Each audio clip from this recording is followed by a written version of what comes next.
Believe, and you're here in the office of the Always Believe House. Oh, today we're going to do Star Review 10, and it is going to be fun. We're going to do the first part today, and we're going to graph the 3 lines and answer the questions about these lines. And remember, you are now starting to graph lines that are in point slope. That is more power. Okay, so a magical whiteboard appears, and let's get going. So number 1, we're going to graph y plus 2 equals negative 3/4 parentheses x minus 4. Okay, so remember, our y is 2 and our x is 4, but it's opposites, right? So when we pull out a positive 2, we'll get a negative 2. When we pull out a negative 4, the opposite of that is a positive 4, and our slope is negative 3/4. Okay, so now we're going to graph 4 comma negative 2, right 4 down 2, and then we're going to go down 3, right 4. I cannot go down 3, right 4, so I'm going to go up 3, left 4, up 3, left 4. Now then, if I were to go left to right, I would be going down 3, right 4. That would be my constant rate of change. So I'm going to connect these dots with the straightest line as I could do.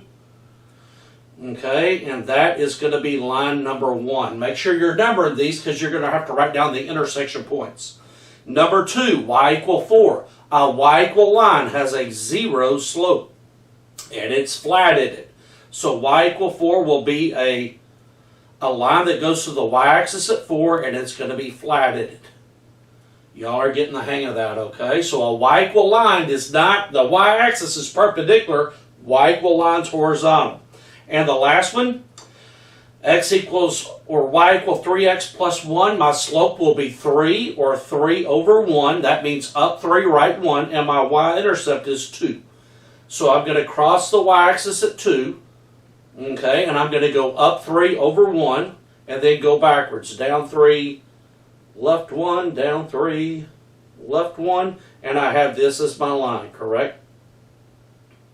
If I were to go left to right, up those dots, I would go up 3/1 every time. That is why it's called the constant rate of change.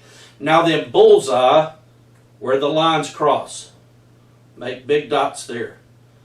And just call them A, B, and C, right?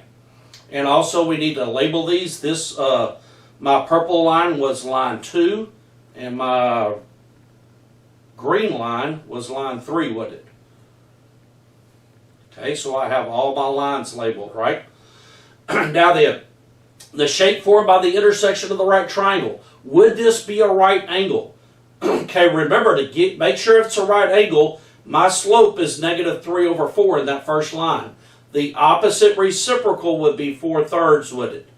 That would form a right angle. My other slope is not 4/3, it's 3/1 in it. So I do not have a right angle, do I? Okay, so this is not a right angle, so it's going to be a scalene triangle, which means the edges are not the same.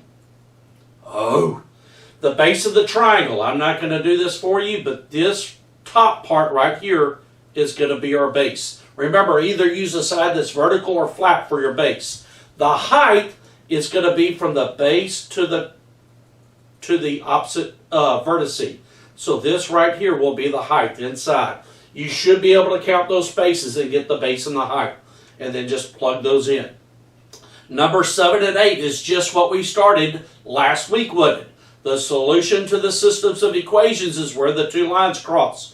So on number 7, I'm dealing with line number 1 and line number 2. So line number 1 and line number 2 cross right here, don't they? Which is at negative 4, 4. And that makes sense because our y has to be 4, doesn't it? Because of y equal 4, right? Now then the next one, this is line number 1 and line number 3. So look at line number 1 and line number 3, and they cross right here at the y-intercept, don't they?